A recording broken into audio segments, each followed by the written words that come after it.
Ladies and gentlemen, the king is here, back with another banger. Back with another banger. We're back with another voice line and story, read through, but it's not really me reading, it's them reading, It's not me reading, it's them. Anyways, as you know, last time we subscribed to the doctor who's apparently had all of these. This nigga has only been out for a couple days. He had 11 days ago.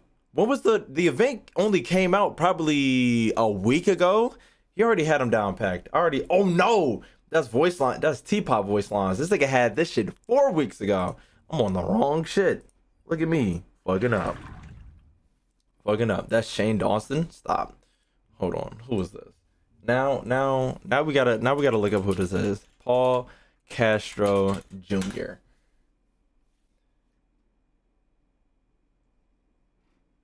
Huh? Let's go ahead. Let's go ahead and look at this track record. Hold on, this nigga might be Shane Dawson. Let me stop. Anybody crazy, chat? I was gonna say I thought this nigga had a short list. Anybody crazy? Records of Ragnarok? I'm sorry. Clifford.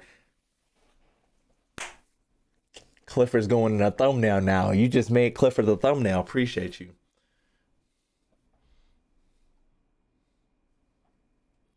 I'm gonna look this nigga up.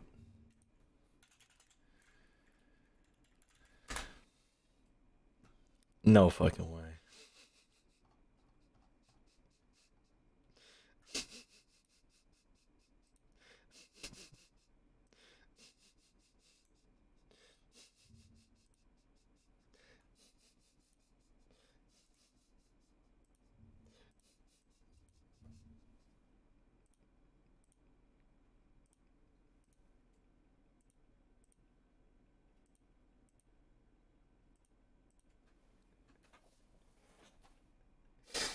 Literally the exact same fucking person.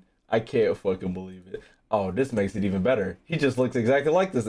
Why is this picture in 280p? What the fuck? You know what? There you go. This is what I needed.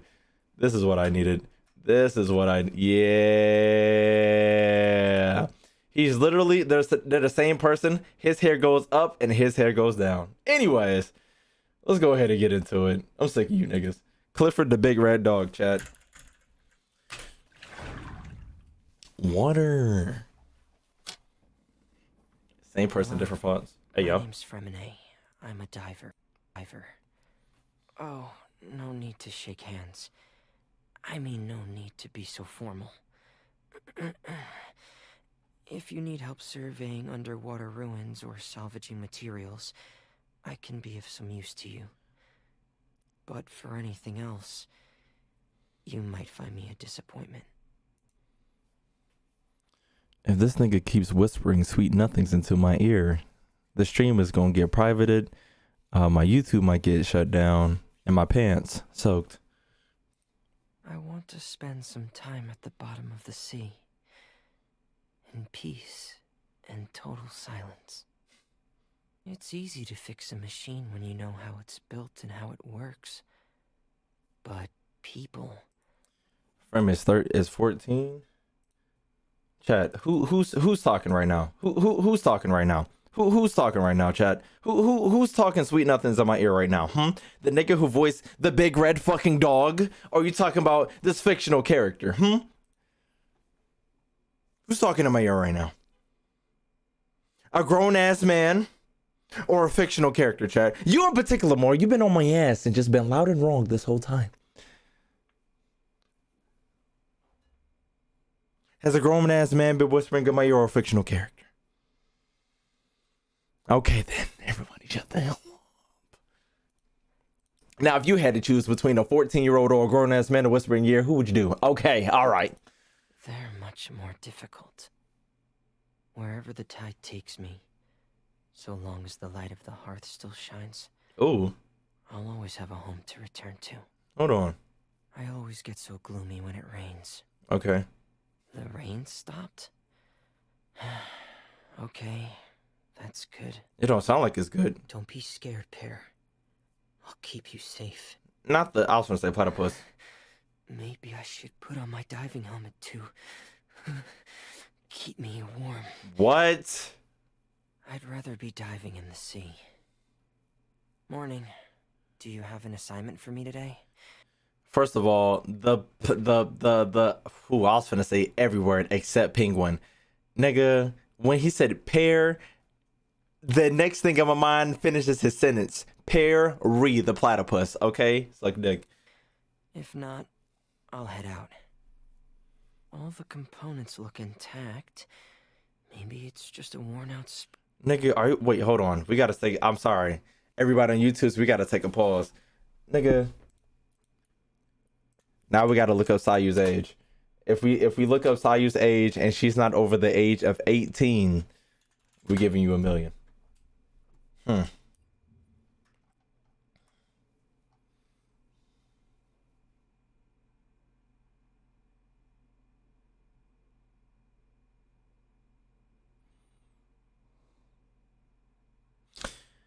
Because this nigga's trying to argue that Sayu is an adult. So like, what's the move? What's the move? What we doing here? Give me the factuals. Give me the links. Give me the quotes.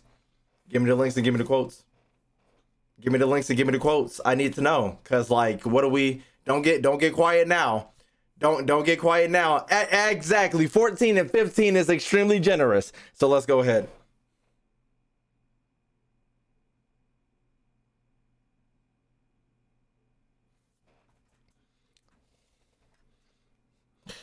It's very possible a child between 14 to 15. How old is Sayu? It's Sayu. Hold on. As confirmed by Sayu was born on Octium, but her birth year is never disclosed along with her height. Although we know she is shorter than other characters her age, as said in one of her voice lines. When it's my growth, although it's known as Sayu is still a kid.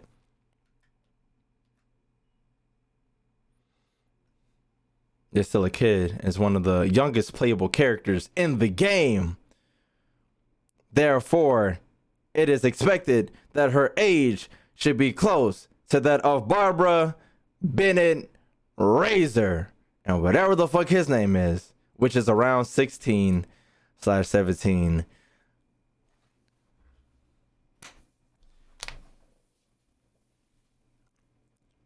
So what would you like to say before you get sentenced your $1 million? Any last words? You want to keep pleading your case? What's the move here? I'm sorry, I got to do this in the midst of a YouTube video, but you know, only person who calls her a kid is one of the shrine ladies. You understand that her whole premise is that she sleeps and doesn't like to get patted on the head because she still wants to grow. And you know, people who still want to grow are kids, right? We just go. You got to go ahead and take this L. You just got to go ahead and take this L. Just go ahead and take this L.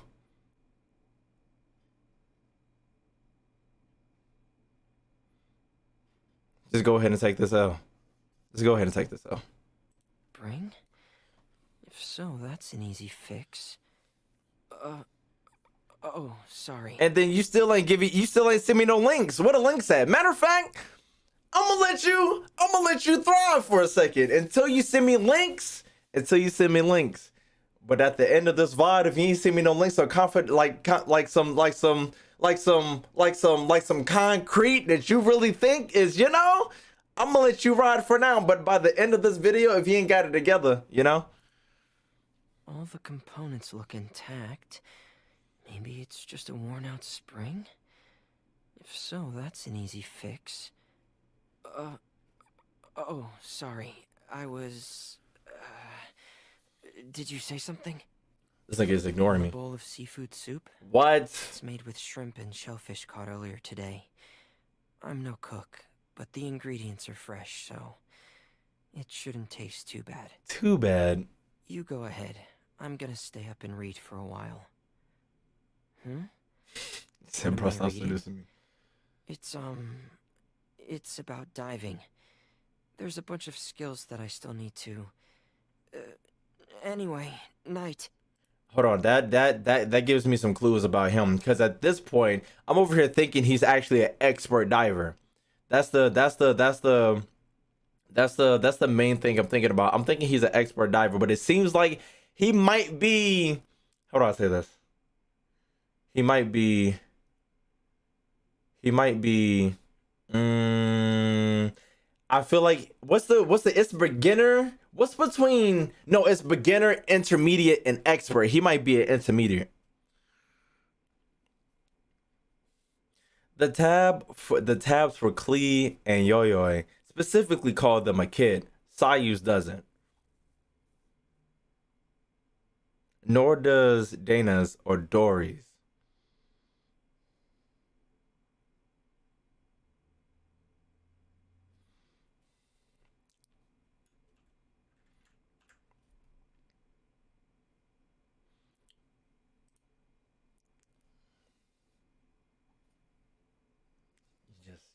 You just it's still, that's like you expect, like, oh, these two are called kids, but the other ones aren't called kids, and nobody calls them kids, so we should just assume she's not a kid. It's not making sense. It's about diving. There's a bunch of skills that I still need to...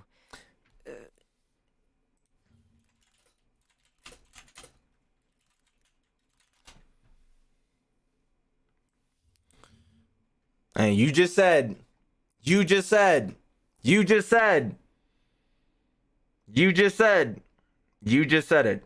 Hold on. The tab kids doesn't, nor does Diana's or whatever the fuck her name is, or Dory's.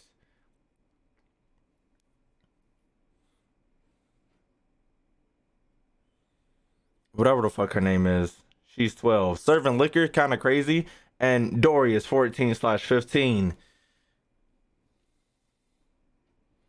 So you gonna have to, No, I'm gonna let him fight for his case. I'm gonna let him fight for his. I'm letting him fight for his. You're gonna have to fight for his. You're gonna have to fight for yours. Cause like it's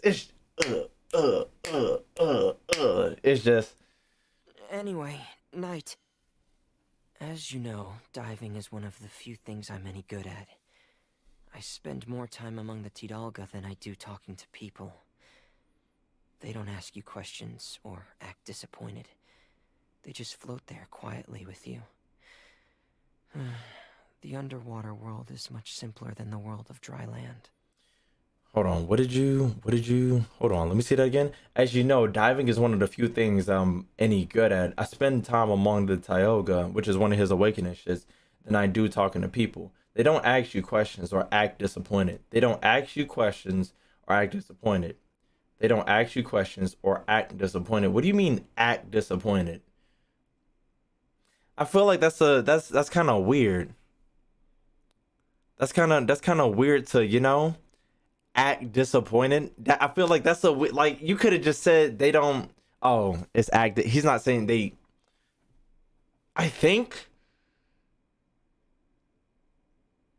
act like they're disappointed seems kind of weird, but I might just be tripping. The underwater world is much simpler than the world of dry land. Bruh, the site through that's being quoted. First of all, you're not sending me any links. And second of all, I understand that all these ages I hate canon, but I feel like even in the game, it doesn't explicitly say anybody's age. These are all headcanons. Given that, at the same time, context clues is going to tell you a lot. Like the way people act, the way they're portrayed, the way they do anything, the voice lines and the stories we have for the characters in the game. It's like, at some point, you just gotta just use common sense and context clues on certain shit. When the Sayu character specifically talks about a growth spurt and trying to grow, what other character in this universe, besides that Alpha nigga from Full Metal Alchemist, what adult do you know in any other show or anime is just talking about growing? You can when a character, because there are a lot of animes when small little girls are actually adults. In those animes, they specifically portray them as adults because they act like adults, talk like adults, and do things like adults. There was at this point in time, there was no confusion that Sayu was a child.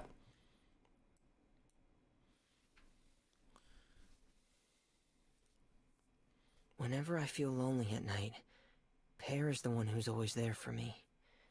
I thought that...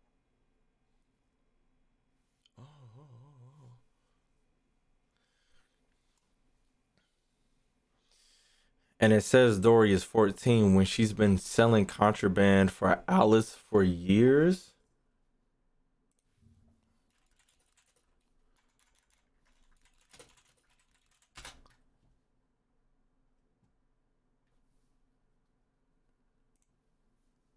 Mind you, mind you, mind you. Hold on.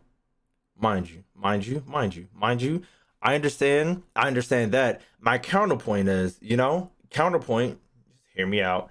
Hear me out. You're saying that Dory has been doing this for years. Klee is on it. Klee is technically so much older than Dory, and Klee is doing a whole fucking lot. Klee understands magic. Her magic is very much destructible. She knows how to use it, and this, that, and the third. So the fact that Klee, if you're thinking on a range from Klee and Dory, actually, how old is Dory? No, if they're saying Dory is 14, 15, how old is Klee? I saw on Twitter like she's 60 old, but wishes to look younger again. Hold on, this is my headcanon.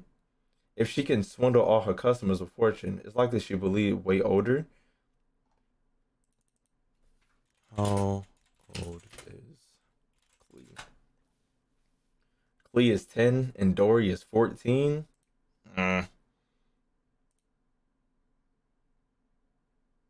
only in-game model helps determine her age. It's likely that fans hypothesize that Donna, being slightly older than Klee, and is accurate. Donna hates alcohol due to its effects to her father, so her young age as a bartender is slightly more understandable on the basis that she has no inclination to partake, or inclination.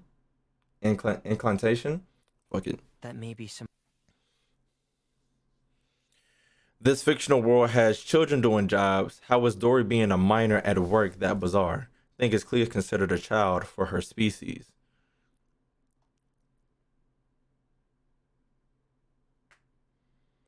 Dory is a 12-year-old multi-billionaire, and Donna is a cat bartender. Night. A young cat bartender. A young cat bartender. The underwater world is much simpler than the world of dry land. Clea is only a knight to keep her arson case down.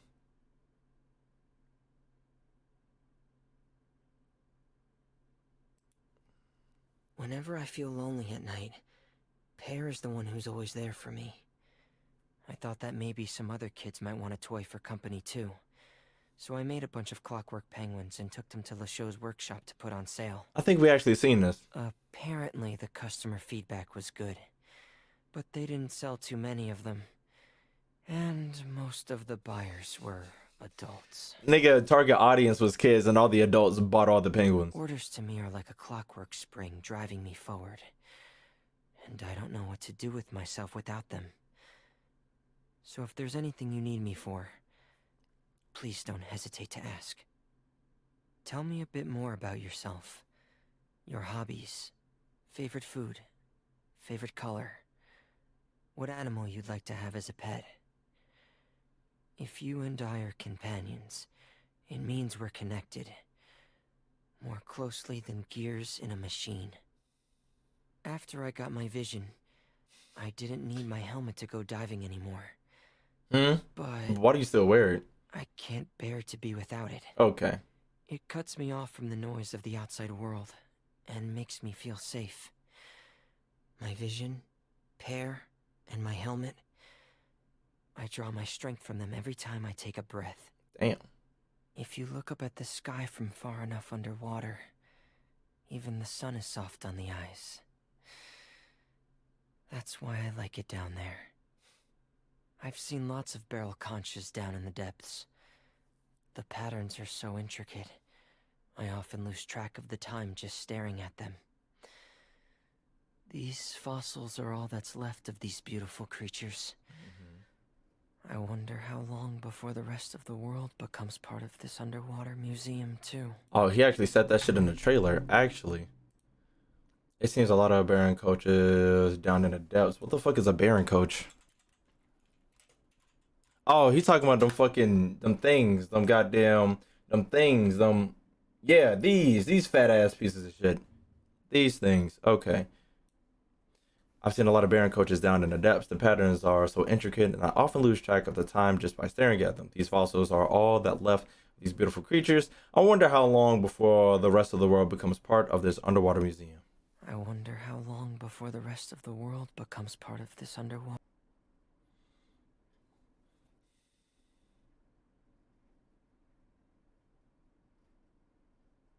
Some of y'all head can stress me out. Saw you the literal ninja assassin.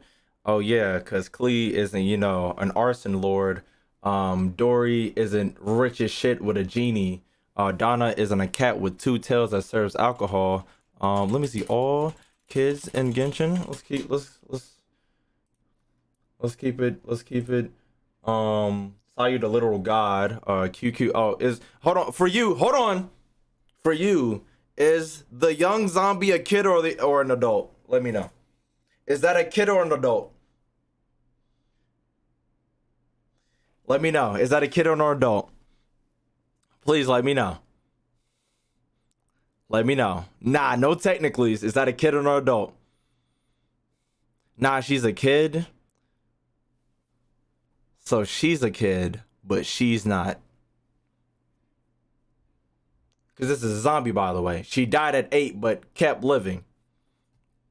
Nahida isn't a god. Water museum, too.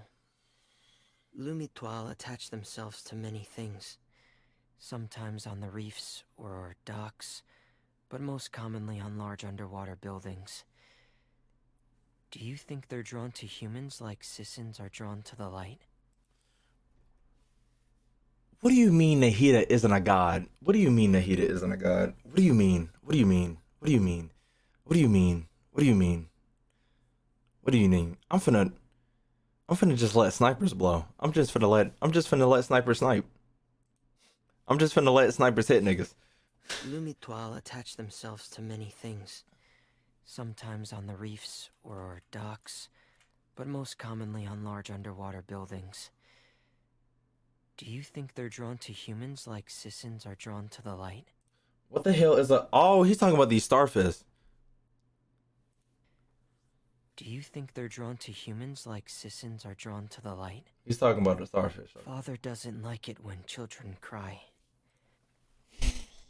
Everybody shut the hell up. I will deal with you niggas later. Everybody shut the hell up. Everybody shut the hell up.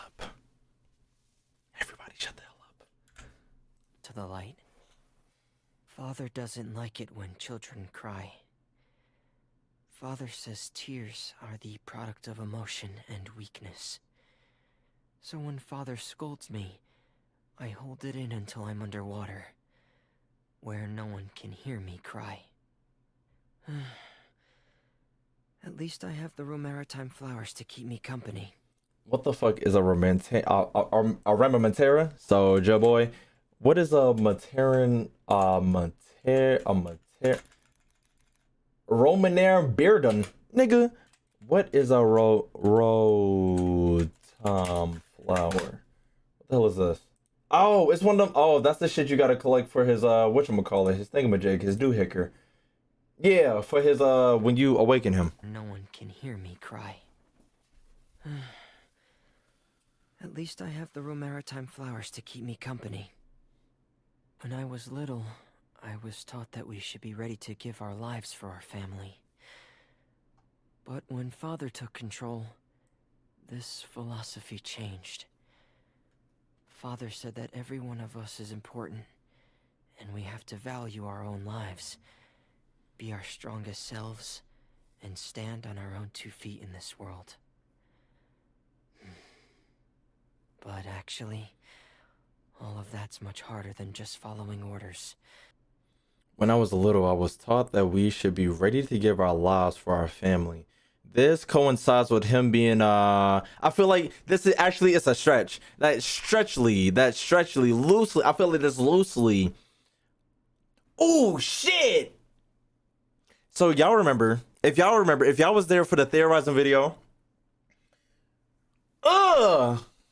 I'm sorry. I'm sorry. I'm sorry. I'm sorry. For everybody who hasn't done the world quest, I need you to cover your ears. If you have not done Fontaine world quest, cover your ears.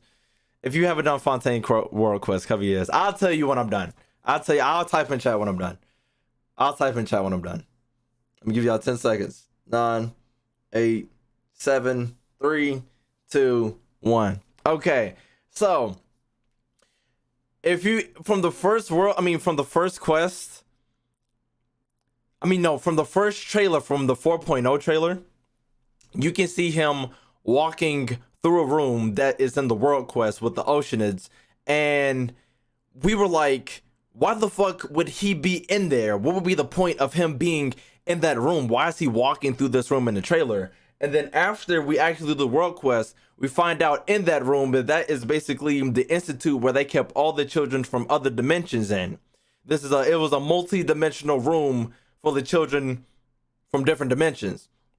And then from the 4.1 trailer, we were asking, why the hell is he in the institute? Like, why is he in one of the cubes in the institute diving? And I feel like he is closely related to the accident, either the accident that happened in the institute, or he's closely related to the kids that was the kids that were from different dimensions, right? So I feel like this sentence, when I was little, I was taught that we should be ready to give our lives for our family. It's either or. It's either he was with the group that made the fucking thing explode and he was there, or he was with the kids in the other dimensions and he should die for that family. But either way, hopefully we find out in 4.1.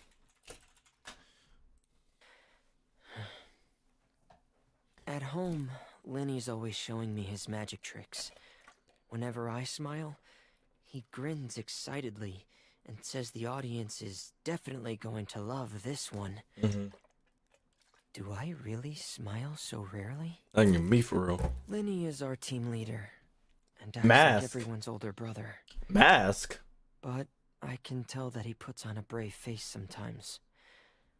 I tried to talk to him about it once. Told him that he doesn't need to wear a mask all the time. But he denied it, and we ended up having an argument. Since then, I've never brought it up with him again. This nigga is a Persona user. Chat, we've already confirmed. This nigga's a Phantom Thief. If you assigned Lenny and Lynette with the same mission, they'd both do an outstanding job. But not me.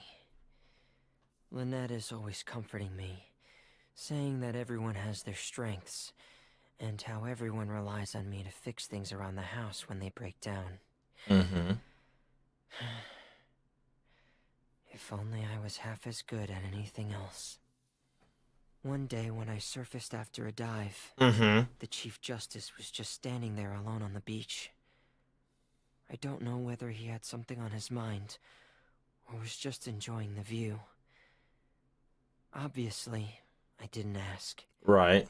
I only locked eyes with him for a split second, before disappearing back underwater. Right.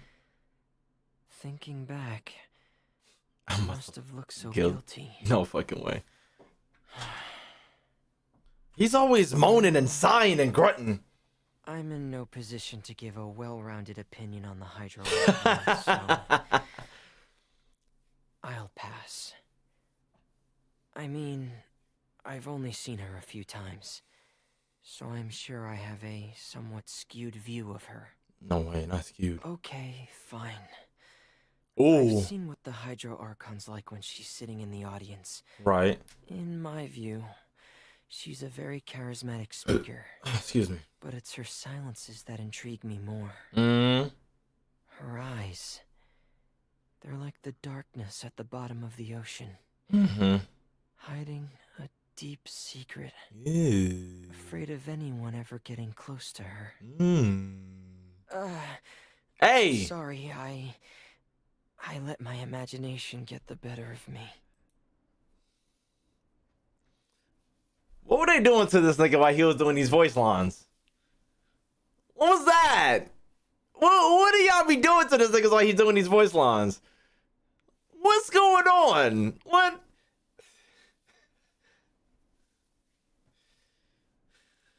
All right, Lily Clifford. told me everything. I'm so grateful to you and Navia for your warmth and generosity. Please pass on my thanks when you see her. Huh? Tell her myself? Oh, I've suddenly got stomach What? cramps. Sorry, gotta dash. What is going on?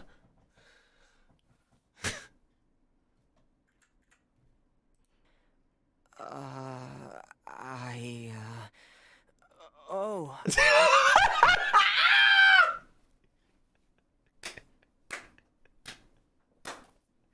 What are we doing right now? What's going on?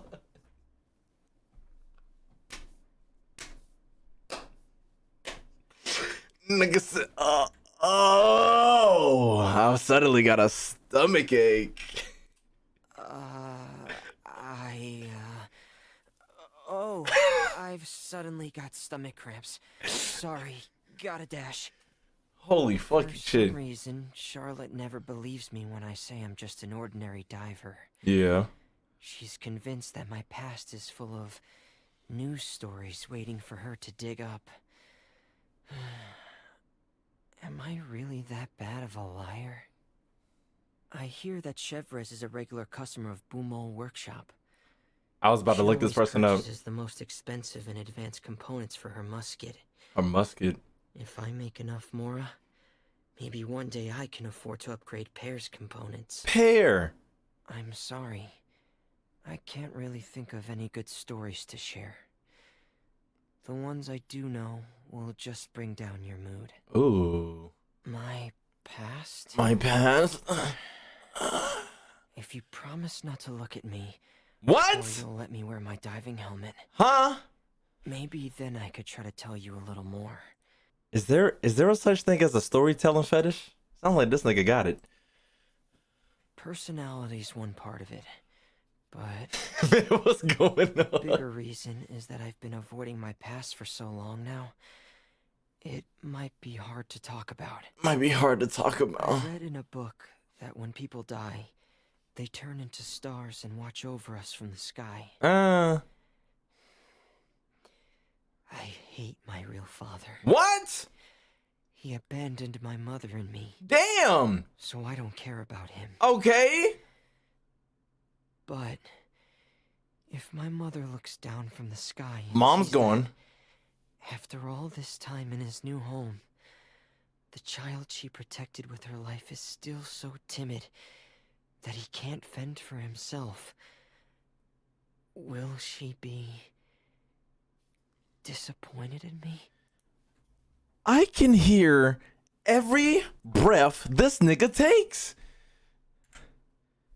After all this time in his new house, the child she protected with her life is still so timid that he can't fend for himself. Will she be disappointed in me? Like, what the fuck is going on? Will she be disappointed in In me? I don't like thinking about my time in the House of the Hearth under the previous director. That took a whole breath. All I'll say is, my habit of retreating into the sea started back then. Ooh. Father changed not only me, but my view of our family too. What? Then Linny and Lynette joined the family. And for the first time ever, I gained some genuine companions. Hmm?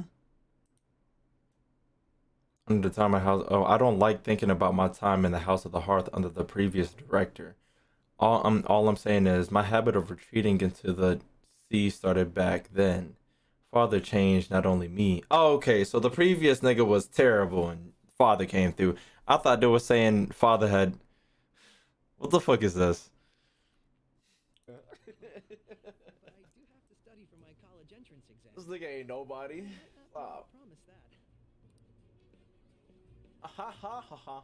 None of these people know that I was an undesirable child. What the fuck?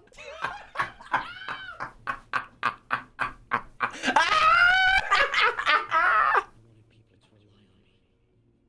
I wanted to be me. Stop. Promise that.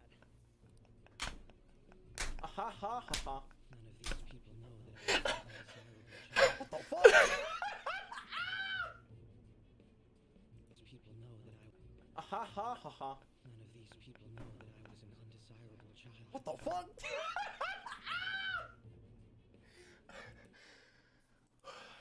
These two are the same fucking person. Ugh. And for the first time ever, I gained some genuine companions. I once swore an oath that I would do whatever it takes to protect this family. And never look back. And never look back. Now, I stay true to this oath, not because it's the previous director's orders, or because it's what Father expects of me, Right. but because it's my own desire. Please keep our family secret safe, so that I can keep my promise. Your family's secret safe. Oh, probably the fact that they're no. Okay, so hold on. Let's take this bit by bit. Let's take this bit by bit because this just answered a majority of my questions. Now I say true to the oath, not because it's my previous director's orders. So previous director protecting your family. What I said long time ago about him sacrifice or like you live for your family or whatever the fuck. I said that was either from the. That was either from the story. I mean the world quest mission that I'm not gonna elaborate on, or the world quest mission, or what was the other one? Oh my gosh! Oh, the institute, the shit I thought he was a part of, the institute with the floating shit, the floating bricks, floating cubes of water. I thought that was it, but no, it actually comes from this director. Now, my statement about the him being related to the world quest or the institute still isn't falling off or anything, because he still had a family before he got to this institute. So I'm still having it in my mind. None of this has debunked that yet. But after that, but because it's my own desire, please keep our family secret safe so that I can keep my promise. Now, what is your family secret? His family secret isn't him being part of the Fatui, because the hearth is already like when we were in the courtroom, they already knew, or like he basically exposed the fact that fucking Lenny and Lynette was part of the Fatui, and then the hearth, and then father is like one of the Fatui members, blase blase blah. You get it. Okay. My own desire. Question is, what is the family secret? Please keep our family secret safe, so that I can keep my promise. Apart from diving. Oh wait. Oh, she was the one. Okay, she was actually. I was in my mind. I had I re-envisioned it as like a random dude saying it. But if it was actually the god, then that's more to say that everybody knows, that the god knows, and everybody knows. Mostly everybody knows, because MC didn't know, Paimon didn't know, and it seems like a lot of people in the crowd didn't know, but now everybody knows. My main hobby is dismantling mechanical things and modifying them. I also collect spare parts, and sometimes I build new clockwork toys. Everybody important, yeah. Huh? Pear? No, Pear is more like family to me. That's gang. We grew up together. No, I'm serious. I'm always tinkering with it to add more functionality. I truly hope that a day will come when Pear can fly free into the sky. Out of all birds in this world, out of every bird in this possible world, okay, I was cool with Pear until you said that shit. You hope that one day Pear can fly? The penguin is one of the only fucking birds that can't fly. And you wish a penguin... Pissing me off. That's a tough question. Troubles? Hold on. I don't have any critical issues that need addressing. But at the same time, there's a long laundry list of minor things which all take their toll. If I was a clockwork toy on the shelf, I wouldn't even know where to start trying to fix me up. Ooh. But at the end of the day, I guess it all comes down to one thing. I'm just too weak. Is there a character more depressed than this nigga? Because I feel like there is. but I don't know for sure. I think this might be the first real deal depressed character we ever got. Not counting Shorty, that's from Modstat, the nun. D-Luke? Nah. Hold on. Do we really want to call him depressed though? I don't know. He's not. I don't think. I'm not calling him depressed. I don't know how to pronounce his fucking name. This nigga's not depressed. I don't think he's more serious than anything. I feel like he's just deadly serious. I wouldn't call him depressed though. I don't think Gang ain't depressed. She's just a zombie. You might be right. Actually, I think so. He's just a zombie. Yeah, depressed isn't the right word for him. Even though he's gone through a whole lot of shit, like some crazy shit, depressed isn't the right word.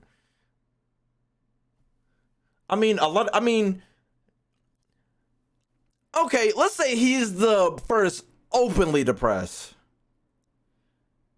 I don't think depressed is the word for Scar either. Scar is definitely not depressed. This nigga's cocky as shit. I feel like he might have been depressed off camera when Raiden Shogun first like dismissed him, like threw him away. I can say that. Now he's cocky as shit. Is being tormented for life, but he ain't depressed though. Like he ain't like, I'm just so useless and this, that, and the third. When it's time for him to do something, he just know he the nigga to do it. He got all the confidence in the world. This nigga is dead ass depressed as shit. Seafood. Mainly fish. Scar's whole backstory is depression. Are you not listening? Are you not listening? Are you not listening? I'm asking if the character himself is depressed. This is the first character we've gotten that has been overly depressed. Scar is cocky as shit with his personality. Furnace. Minecraft Furnace over here. Take a 64 coal, give you 4 pork chops. I better get 15 pork chops out of my furnace. Okay? I'm saying that he is the first openly depressed character. We all know Scar's whole thingamajig was depressing. His backstory is depressing as shit. And I'm assuming when Raiden Shogun first threw him away that he was very much depressed. But now it doesn't seem like he doesn't call himself useless. If you play the character, if you played the Archon quest, you know that this nigga's cocky as shit. He doesn't even want whatchamacallit. He doesn't even want the what is that shit called? The fucking chess piece. He doesn't want the shit anymore because he think he's strong as shit with his vision now. Listen, nigga, open your ears. Shit.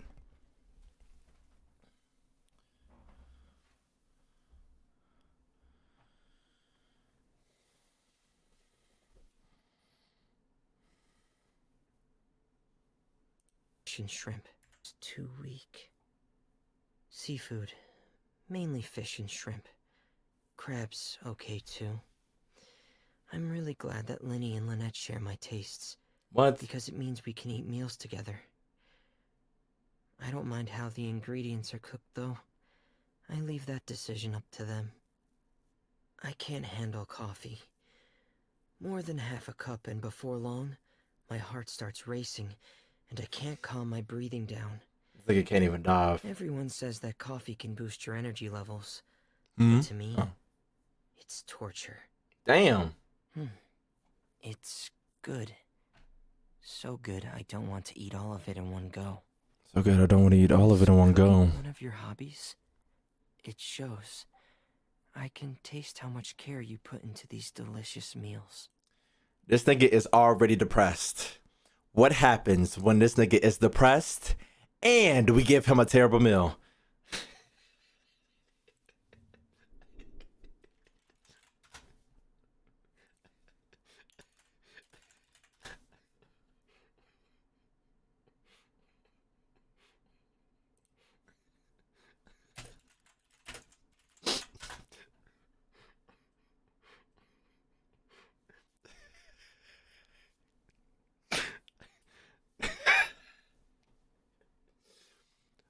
This is what happens when he's depressed and we get him a terrible meal. This is I pulled up the voice lines on another screen. I would have had to skip ahead. You know, this is what happens when he's depressed and you give him a bad meal.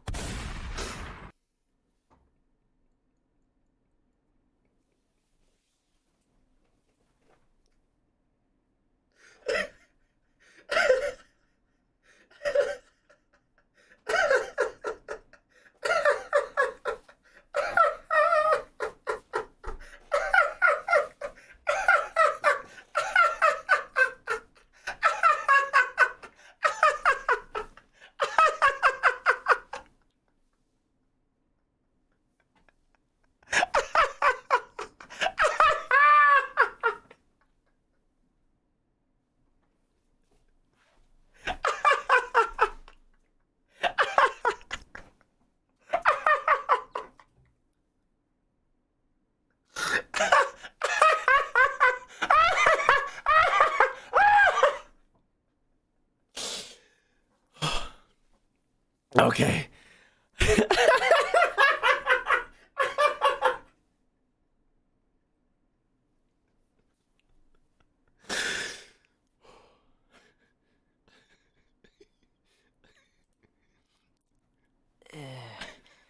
Sorry. For a moment there, I had the urge to run for my life. What? But that wouldn't be fair to you. Would you be willing to come with me somewhere? What? There's this place I know where the scenery is spectacular. I think it's even more magical than a fantasy novel.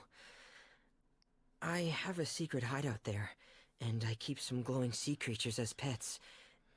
Stop, Chad. I just want to give you a birthday experience like you've never had before. Jesus And Christ. then give you my birthday wishes. What?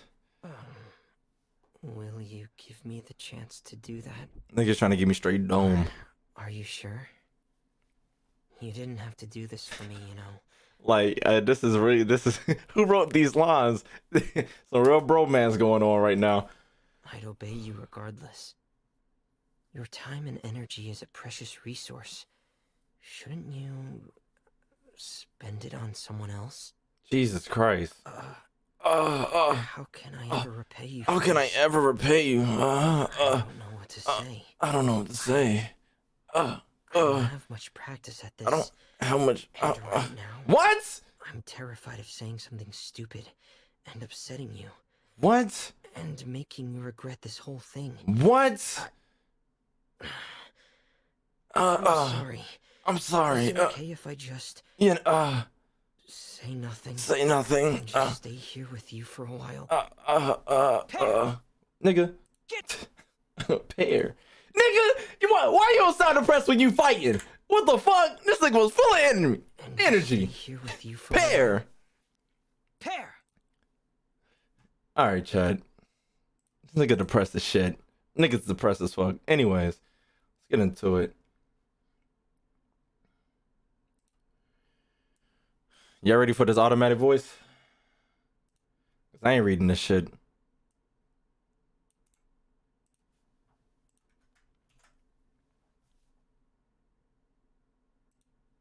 Whether you're a tourist visiting Fontaine for the first time or an adventurer who's set their heart on finding legendary treasures, you're sure to be captivated by the enchantments of the underwater world.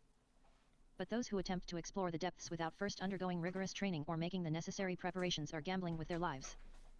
Treacherous underwater currents, unexpected bodily reactions, and monsters lurking in the deep. Peril always comes without knocking. Seeking the help of a professional diver is always a wise choice. If you ask people who's the most talented diver around, you're likely to hear the name of Freminet. Even old veterans, bronzed and toughened by long exposure to the elements, never tire of lauding his skills. They speak not only of his familiarity with Fontaine's complex hydrological systems, but also of his prowess in coping with different underwater environments and seasonal conditions, as well as his expert control over his breathing. He seems to swim wherever he pleases, even through caverns deep down on the ocean floor, where no one else dares to venture. When many people hear this, they suddenly think of something or other that Freminet could do for them. But no matter how great the promised rewards, the veterans always respond the same way, with a shake of the head and a regretful sigh. The boy wouldn't hear of it. He's a nice lad, just a bit too shy. The conversation usually stops here. As Freminet sees it, other people's compliments are as capricious as the weather. Capricious. He finds it hard to fathom their true intentions, and is constantly worried that he'll put his foot in it by saying something wrong. Perhaps his true friends are the Tidalga and Romaritime flowers that he spends so much time with. They hold a much dearer place in his heart than do reputation and reward, which float around on the surface. When he dives, he stays silent for long periods of time in the company of his old friends, and lets the silence swallow up his fears and anxieties. Hey, yo. In so doing, he lets out all the things weighing on his mind, all the things that he can't say to anyone else. The reason he chose to dive was that simple: to find some peace and quiet, and escape everything happening in the world above. Okay, okay. Even before he received his vision, Freminet used to love wearing his diving helmet and exploring the underwater world like a penguin. He was never a very talkative child, and whenever something upset him he would plunge into the ocean, leaving his worries on the dry land far above. Over time, the quiet seabed became like a cradle to him, somewhere where he could curl up and feel safe. As the rings of a tree grow outward with each passing year, so too did his curiosity for the underwater world. He listened to the ocean currents with his body, and with each breath grew closer to the water around him.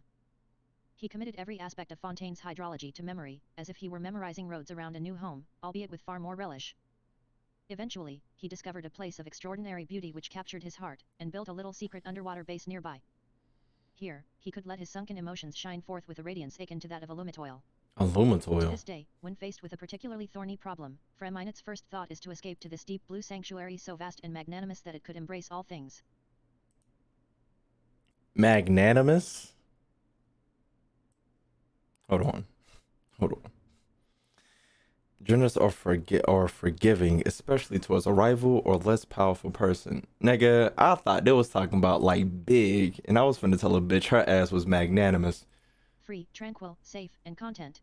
If Freminet were to tell others how the underwater world makes him feel, he would most probably be met with more than a few raised eyebrows. But Freminet would never do this. In his mind, this is his ocean, and his alone.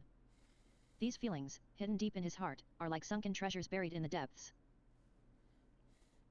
I just got Freminet without reaching pity, thank God. Imagine. Oh, now I can say his name right, but tomorrow I'm gonna say it totally wrong. That nigga is forever ferment. Hold on, wait.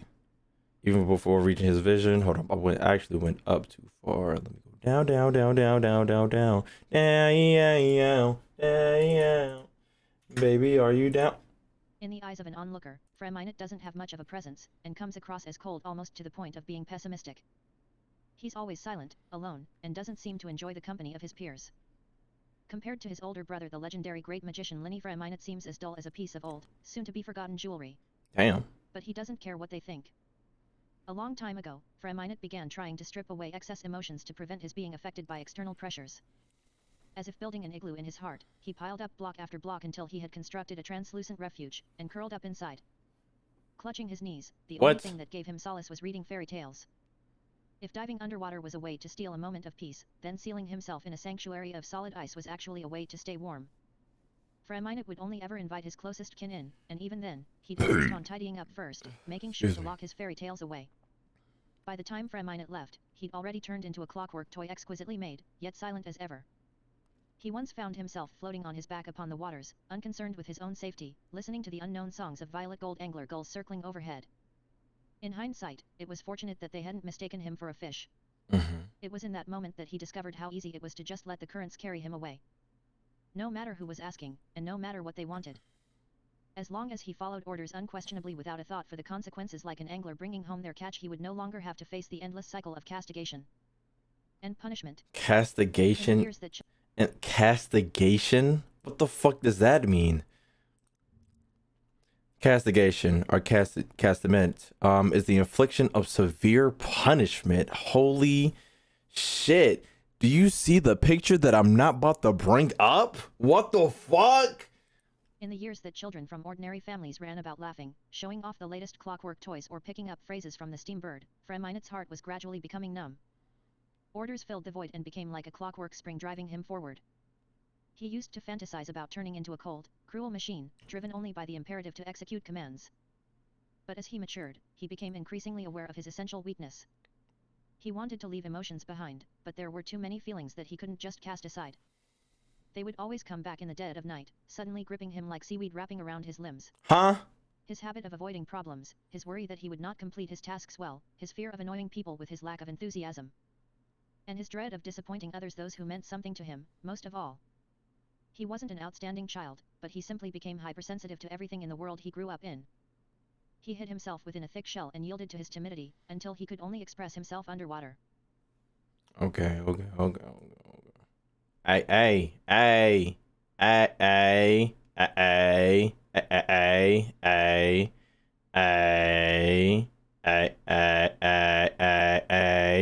Okay.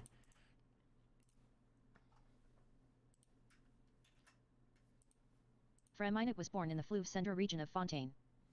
Each night he would fall asleep to the sound of drunkards belting out off-key shanties, and wake up to the shrill cries of neighbors cursing outside his window. Freminet never met his own father, but he heard from his mother that the man was knee-deep in debt. Damn. He had little idea what all these numbers meant, and they were as hard for the little boy to conceive as the dinner in the Palais Mermonia. What he did know was that they were the reason his mother worked from dawn till dusk, day in day out. Damn.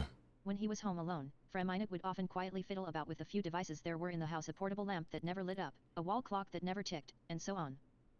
These things had been lying around for as long as he could remember, as if they were guests who had stopped by for a quick rest after a long saunter, but had never woken back up. Freminet found some tools and, one by one, carefully took them apart. To him, the inner structures of these mechanisms were like mysterious labyrinths. Turn this part here, and another would move as a result. Tap that bit there, and something else would spring out. When he was with these machines, Freminet felt the same way he did when he read fairy tales, like he had taken a magic potion that shrunk him down to the same size as the components. He was moving through a world of cogs and clockwork parts where time seemed to pass without his knowledge. These friends of his, silent yet intriguing, kept him company through many a lonely day. One day, when his mother returned home, she suddenly heard a strange noise that stopped her in her tracks. It was the sound of their clock, which Freminet had unwittingly fixed, ticking away almost as if to celebrate the new lease on life he had given it. She caressed his head and praised him, filling his heart with joy. But when he woke up the following morning, the clock was nowhere to be found. Huh? When his mother came home that evening, she brought him 2 slices of a type of bread he'd never had before. He still remembers the taste to this day. Oh, she must have sold it. From that day forth, his mother brought back all kinds of different devices for him every evening, from toys to miniature clocks. This is how they started making money. Freminet liked his new friends a lot, and would spend a long time waking them from their slumber, even though they always vanished the following day. But one day, when Freminet ran over excitedly to greet his mother at the door, he had something very special with him: an exquisitely made music box pendant, about the size of a person's thumb. It had been in such a terrible state when she had found it by the roadside that it was to their great surprise to discover that it still worked. A beautiful melody jingled away between them, and seeing Freminet's innocent face light up with pure joy, a rare smile broke out on his mother's, too. This pendant would not leave him, for every evening, his mother would carefully take it off her neck, and together they would listen to its sweet lullaby as night fell. Okay, so hold on. Let me look at Fremine's character, because she's dead. So does he have it? Actually, just look in game. Let me launch the game up again. I'm gonna turn the sound off though. Could he possibly? Is that it on his head? I doubt it. I doubt that's it. I doubt that's it. Hey, yo, chill. He do look like. Hey. I can't even go on Google nowadays. Matter of fact, while Genshin is booting up, I'm gonna boot up this next one. Bitch.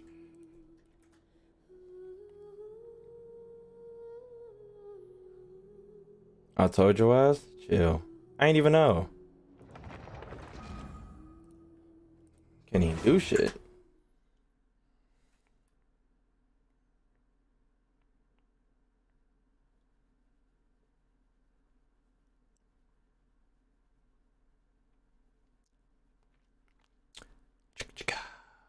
How y'all doing? Y'all doing good? I'm just trying to look at this pendant of his dead mother. See if it's still on him. There we go. First of all, settings, audio, none. Appreciate you. Characters, Freminet, he should be around here because I leveled him up a little bit. Yep, it could be that. Is it on his backside? Okay, he might keep it in his room. Shambles. Room. No, but for a second when they was talking about pendants, I thought they was talking about visions, but you be scrolling a little too happily. I thought they might have been talking about a vision, but you know, it just wasn't. Where actually I could just click out of this. But one day, when Fernando ran over excitedly to greet his mother at the door, he had something very special with him, an exquisite made music box pendant. What does a music box pendant even look like?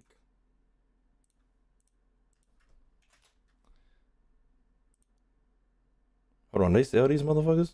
Okay, okay, so, oh, okay. It looks like it actually opens up and it's actually a pendant, which could, I mean, they don't really describe how it looks per se, like to a T, but you know, it's whatever. About the size of a person's thumb, it has been in such terrible state. Yeah, okay, it isn't a vision, but it sounded like it could have been, but it's not. One day, without uttering a word, Freminet's mother took him by the hand and led him away.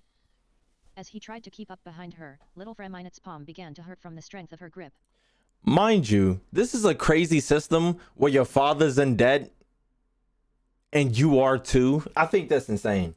As he tried to keep up behind her, little Freminet's palm began to hurt from the strength of her grip. "Mom, where are we going?" he asked. She didn't reply. "Mommy, why are you crying?" he asked her again. She suddenly stopped and let out a sob, but only a single one. Afterwards, as if resolved to plunge into the freezing depths of the ocean, she took several deep breaths and continued onward. Not another tear fell, but in the oppressive silence Freminet had a vague sense that an ominous current was about to crash against the reef of his future. Finally, they arrived in front of an unfamiliar house. As the thick door opened, it let out a harsh creak. Damn. It was the type of door that you intuitively knew that, once closed, could never be opened again. Damn. Still, his mother remained silent. It was as if her expression, weighed down by her heavy heart, had sunk into a bottomless ocean. "Freminet, correct," said a woman as she stepped out. "Come with me." Confused, Freminet looked up at his mother. He could feel the tide surging beneath him. Calling herself the director, the woman took his other wrist and began to pull him in. All of a sudden Ooh. his mother's grip tightened, becoming even tighter than when she had led him over. Pause.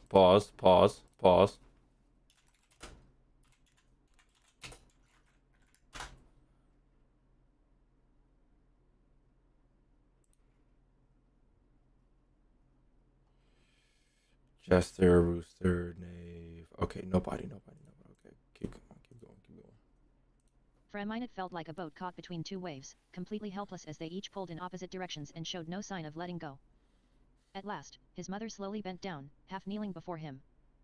This was what she would do each day when she said goodbye to him before leaving the house. "Be a good boy," she said, kissing Freminet on the forehead in the way she always did. The director. Let me not Tender click on words that. rose up like a barrier before the jagged reef, instantly turning the raging current into a soft, warm flow. So that's all this is, Freminet thought to himself. Perhaps, like ever and always, this was just to be a brief parting after all. He nodded to set her at ease. The director continued to pull him inside, and this time, his mother didn't try to stop her. Just like that, she let go. For a long time after, Freminet truly believed that as long as he behaved and performed well enough, his mother would come to bring him back home. That her kind face, disappearing behind that thick door, would someday reappear. Thick ass door. And parting his fringe, she would kiss him on the forehead once again to tell him how well he'd done. But that day never came. Still haven't figured it out? You were sold to settle a debt. Damn. As he grew up, Freminet started to have doubts about where his mother had gone and his own fate. After he finally plucked up the courage to ask the director, this was the heartless response she gave him. "You were abandoned, child. This is the only home you have. If you don't follow orders, your mother's safety can't be guaranteed." Such were the words of the previous director, callous as spiked shackles. Locking his wildest hopes inside that door forever. These invisible fetters left a mark of utter abjection on Freminet. In those days, the ocean depths were his sole escape. Engulfed by icy cold seawater, he always felt that little bit closer to her. After all, when those events had transpired all those years ago, had she not sunk to the bottom of the ocean herself? Yet those waters must have been far colder than any he had ever dived in. In the depths of debt. Hold on, let me scrub up a little bit. Just a little bit. Just a little bit. Just a little bit. There we go. Copy. Pasted it. After father replaced the previous director, Freminet's thoughts began to turn to finding his mother once again. At first, Freminet assumed that she would rile up a still greater storm of brutality, for he knew that her methods were brutal. And he expected new orders to be given just as pitilessly as they had been in the past. But he soon discovered that Father's way of doing things was utterly different. With Father, the home was a place of refuge for all the family's children, and as such required a collective effort to maintain. It was up to each of them to complete their tasks in the way that best suited them. Even if they failed, they wouldn't be subjected to the searingly painful punishments they had been previously. This taste of freedom finally gave Freminet the chance to breathe deeply, and he started searching for his mother's whereabouts in his free time. Okay. But a long time passed and he still wasn't any closer to finding her. Perhaps I really was abandoned, Freminet thought, trying to convince himself to accept reality as he strained to summon the already vague memory of his mother's face. But just as he was thinking of giving up, Father threw him a pendant. Found this at the base of operations of those scum. Keep it, said Father. Damn. Freminet looked back at her, perplexed, which in turn seemed to confuse her. What it is? I'm talking about those usurious scoundrels. It belonged to your mother. She frowned, suddenly seeming to realize something. What were you told about her? Huh? Freminet told her what the previous director had said to him, about how he had been abandoned. As he did so, she said nothing, but her eyes began to burn with wrath. Damn. After Freminet was finished, Father fell silent for a rare moment. Do you want to know what really happened? She asked, fixing him with a piercing stare. Freminet nodded almost unconsciously. But once he had heard what she had to say, he wasn't sure which story he'd rather believe. Right. Father told Freminet that his mother hadn't abandoned him, but on the contrary, had acted to protect him. Right. That year, the debt that his family owed finally reached the point where they would no longer be able to repay it. Shit. Those greedy moneylenders had not only forced Freminet's mother to hand over the house that they lived in, but had also demanded that she hand over Freminet as well. Damn. But she was his mother, how could she let this happen? In the end, she had no choice but to entrust Freminet to that orphanage somewhere they could never get at him and then face them alone. This was all I found. As for your mother. As she looked at the young boy in front of her, still gripping the pendant tightly in his hands, Father trailed off and left the ensuing silence to speak for her. Damn. Freminet's head hung low, but knowing his personality, Father slipped out of the room without another word. The boy was left standing there, shaking as he gazed down at the pendant in his hands. It had long since rusted and could no longer produce sounds, and the clockwork components seemed to have been stained dark brown by dried blood. Jeez. She must have been holding it at the very end, he thought. In his despair, Freminet continued to stare at the pendant, desperately looking for even a thread of his mother's warmth. That evening, Freminet dived down to the bottom of the ocean and let it all out. He couldn't remember the last time he had cried like this. Shit. Other than the maritime flowers that wept alongside him, not a soul heard the sound of his sobbing, for the ocean smothered it utterly. From that day on, his grip on his great sword tightened. Ooh. He made an oath to himself that he would never again let another member of his family meet with misfortune. Hold on. Hold on. Oh, wait, no, it's the bell. Still, let me look. I know it's stupid to look, but I'm still gonna do it. Hold on. I'm still look, though. Let me just check. Imagine, though. This would be insane. Okay, it doesn't. It doesn't, but it looks cool. Can I look at it, though? Thank God. Okay, nothing crazy about the bell, chat. Nothing. No pendants or nothing, but the foreshadowing, nigga. Ugh. Or if they updated the bell just cause. Ugh. It would have been hard. Uh-oh, Vision coming up. And that's the last one, actually. I forgot. They actually have 6 and not 10. Or not 6, but y'all know what I mean. Shut up, Chet. Freminet has been captivated by fairy tales since he was a child. In contrast with the real world, the little world inside a picture book is always full of color. Castles can be made from candy, rivers from the juice of buell fruits, there can be talking hydro crystal flies, and red crown finches and ragdolls can become the best of friends. Hey, yo. When he closes his eyes, takes a deep breath, and then opens a storybook, Freminet is able to dive into a magical fairy tale world, a world where he can push the boundaries of what exists through a combination of reading and his own imagination. As he goes, he picks up on scattered phrases or illustrations tucked into the corner of the page and turns these over in his mind. He learns something new every time he reads, and loves the variety of dazzling colors and textures that different subject matters seem to evoke for him. When Freminet starts to feel lonely, Perse the penguin waves to him with his black and white wings and slides around on his round little belly as if it were a skateboard. He skids along the surface of the ice until he plops into the sea, challenging Freminet to a fish-catching competition. When he's feeling timid, Princess Marcotte with the long, pink hair stares out at him through the window. He knows that the princess was but a seed. She rode across the ocean on the claws of a crab, abandoning her birthplace for the promise of a better life. When he's feeling troubled, the inimitable adventurers Mr. Fox and the Clockwork Guardsman appear there in front of him, standing side by side. Mr. Fox's great big bottle brush of a tail raises a cloud of dust as it sweeps the floor, causing the Clockwork Guardsman's nose to become all itchy, but he keeps standing there. As straight and tall as ever. Everyone faces challenges, they say to him. Don't let them win. You're a brave, brave kid. Even as he matured and grew older, Freminet still stubbornly held on to the fairy tale world of his childhood. He truly believes in these beautiful stories and the friends he met in his books. In Freminet's heart, they really do exist in that poetic dreamland of his. There is a place where sadness and worry cease to exist, and all that remains is the unending sound of joyful laughter. It's a place where dreams come true, and justice always triumphs. But of course, he can't actually reach out and touch the things in this imaginary world. Perhaps he'll find a way someday though. All I'm going to say, I will say nothing else. And if you get it, you get it. And if you don't, you don't. All I'm gonna say is, what am I gonna say? All I'm gonna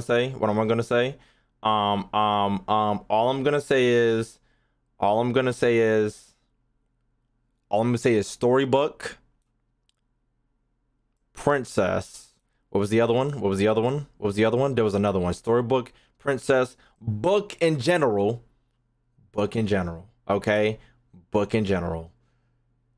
Fairy tale, book, princess. That's all I'm gonna say about that one. All right, last one.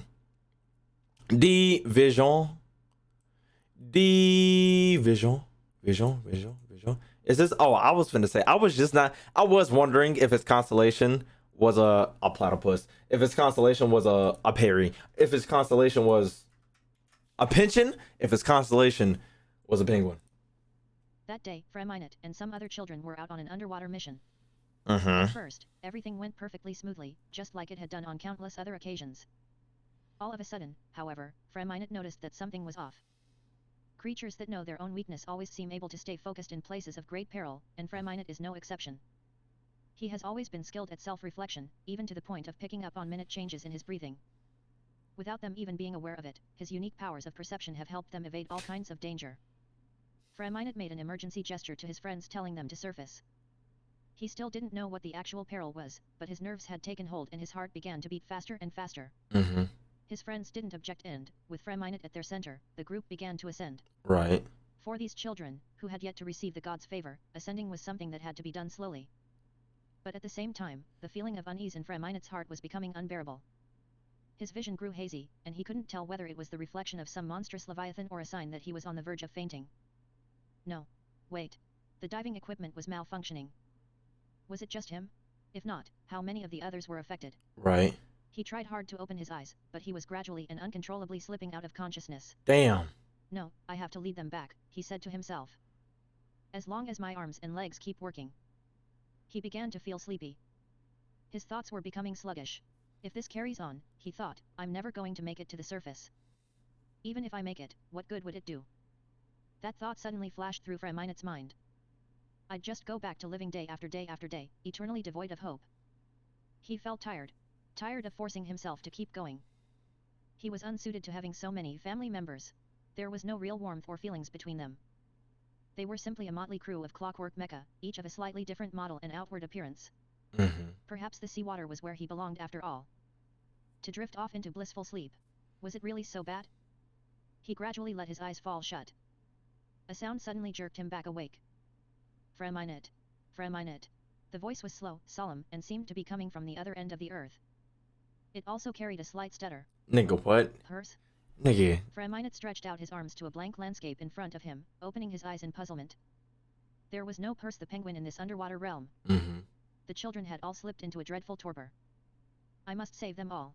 Freminet screamed without making a sound. So what if we are not all of the same mind? I won't abandon anyone in my family.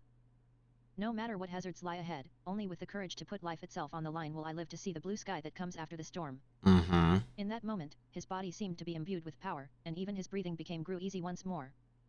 He quickly swam over to his companions, who were each of them drowning. In the midst of a tempest, he saved all of his friends, a miracle of heroism worthy of the legendary Purse from the stories he so loved. Mm-hmm. It was only then that he realized that a vision as clear as crystal now hung from his dive suit. Mm-hmm. He never told a soul what really happened that day. After all, true heroes aren't in it for the recognition.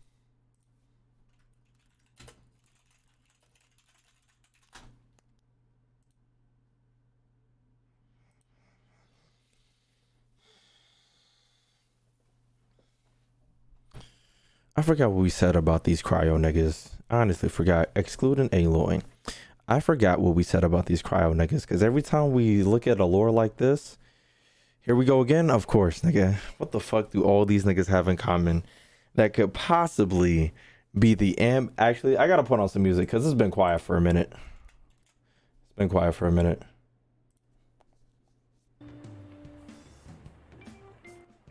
I don't think we said anything about Cryo. No, not that. Is it? Wait, isn't he Cryo or am I tripping?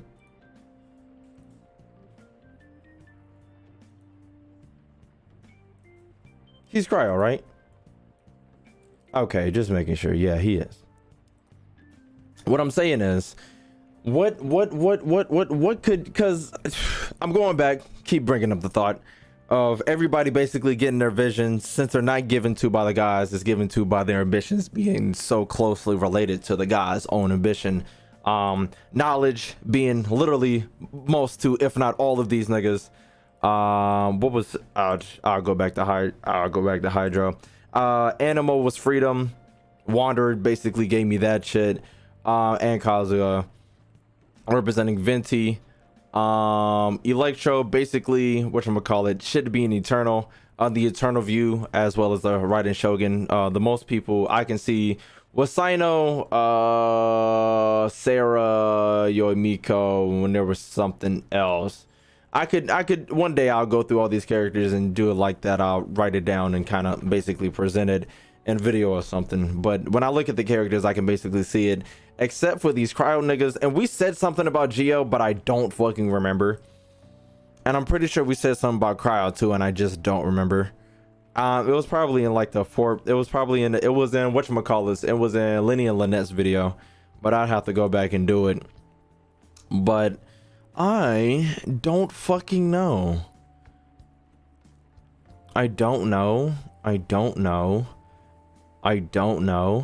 It's hard because we don't know about the Teresa. Yeah. What does the guys think anyway? We don't even know. But what I was gonna say was, doesn't even line up with what he did in his, unless it feels strongly. I'm getting the sense of a little bit of the sense of rebelment, just a little bit, because Ilya, her rebellion against like her family name. Kaya, basically the same thing when he's Cambrian, but he doesn't say anything. This is kind of a stretch for her, but I'm gonna say for the church, even though she works there, but I think that's just for the job. Gang for her rebellion of death itself, but then I would have to do that for her, Layla, Mika, Ganyu, Shihan, kind of sort of her rebellion against like her beast form, but not really. I don't even know how Shihan even got hers at all, but that's for another day to look through theirs. Well, Dane does say that the guys have no love left for her people, and they don't have any left for her.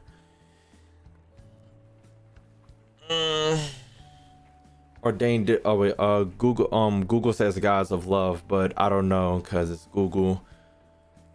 Dane does say the god has no love for her. Oh wait, the god has no love. Wait. Has no love for her people, and the people don't have any love for her.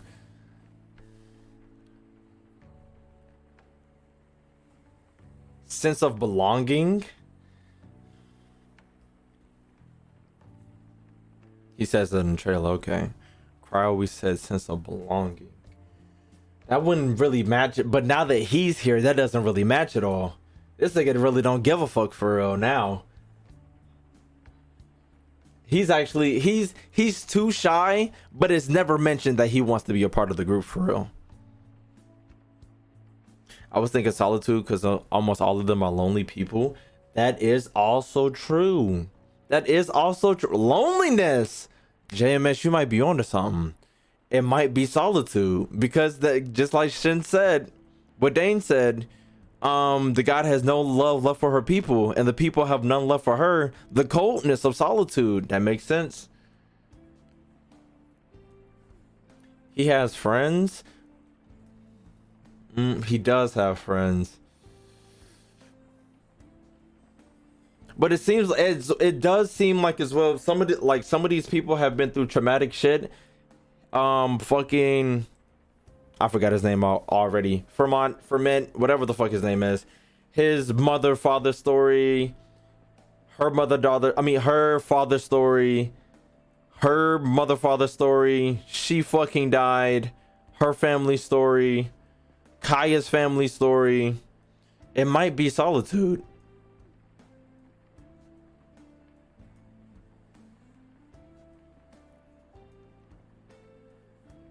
I mean, you know, it might be solitude. But no, that wouldn't actually, no, because that wouldn't go with the really when I base stuff on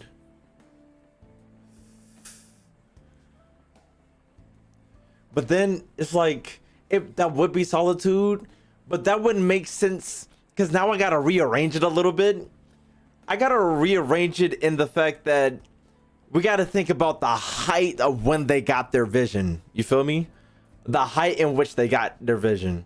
This nigga was literally about to give up. He was literally about to give up. And the only thing that made him keep going is fucking Pear. And then he went back and saved all the children.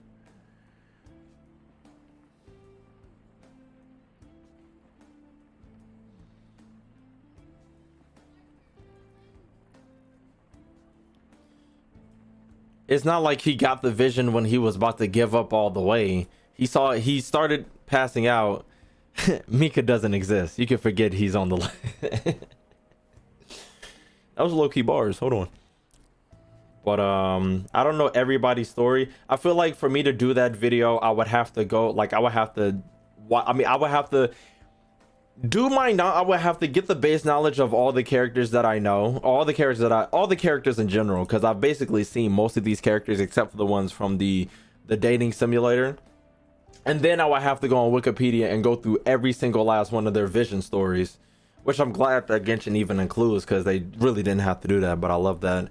Doesn't fit in her family. Ginyu/Shinhan don't fit into society. Mika got his in a life or death situation. Maybe hopelessness. They kind of don't fit. Read your lore. That's the homework. I don't want to do my homework. I'll just fail. Is it? I don't think hopelessness. I don't even think it's hopelessness though. If it was hopelessness, Gang would have died. What life or death situation me could get into? Leaving his shoes untied and slipping on a lane. Shut the fuck up. That was too goddamn specific. You sound like a high school bully. Can you calm down?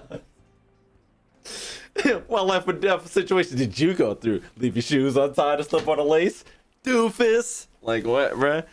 Now give me your lunch money. But yeah, I don't know, chat. It might be, it's looking like loneliness, but the peak of him getting his vision just don't seem like it.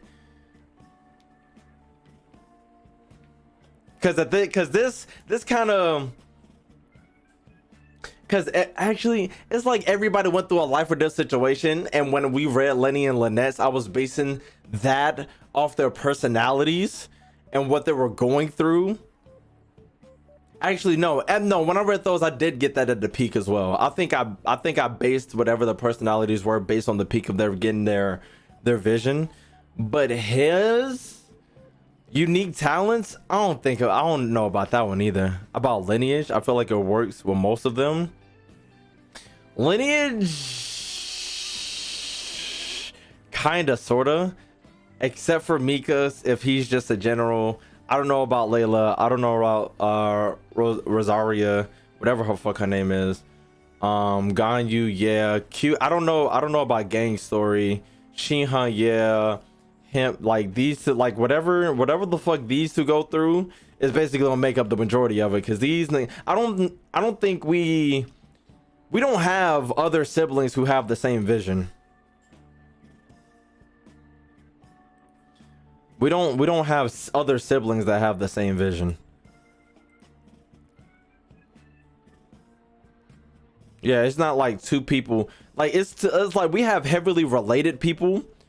We have heavily related people with the same vision, which I think that's what that or Raiden Shogun, Sarah, and Kazuha are is what made me get that idea. Because she was literally handed to her vision, and Kazuha basically had the same ambition as his friend, and that's why it came about. Shit, we don't have other siblings in general, I don't think. Oh yeah, Ayato and Ayaya. No, he just meant in general. He just meant in general, like people with vision, that like both siblings having visions in general.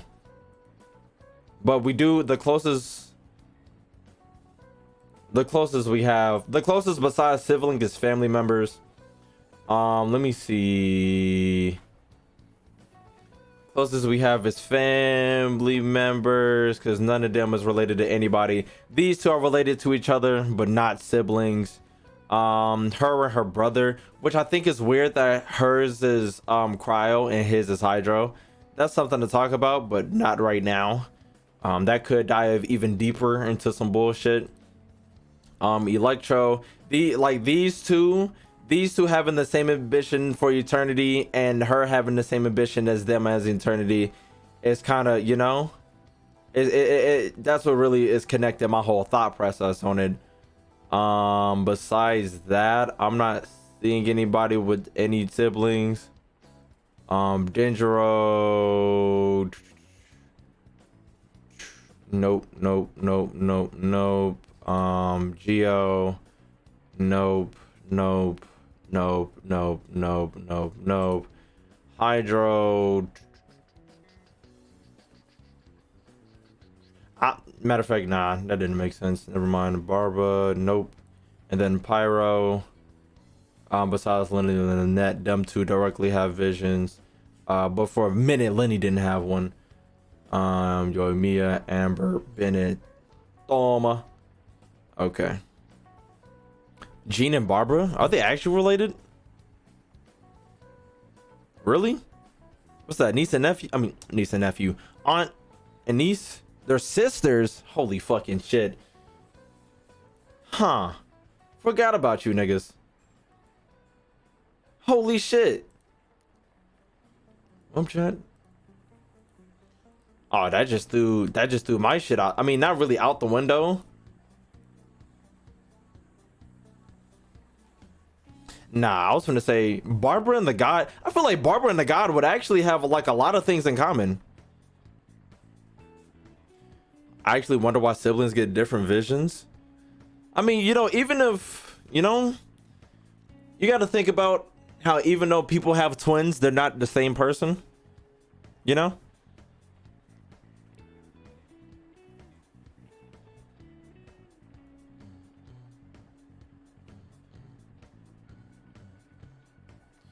Other than that, Ferdinand's, for alligators, ferment story was pretty goddamn good. I feel like this is the most depressing character we have, the openly depressed character we have. This nigga is nothing but sadness. His whole entire story is sadness. Honestly, really looking at it, I feel like his vision story is the most tame thing we got so far. I feel like his vision story was the most non-depressing thing we've heard.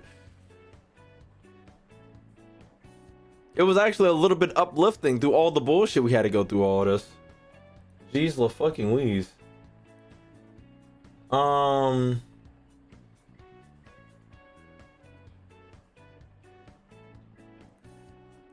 Well, anyways, chat.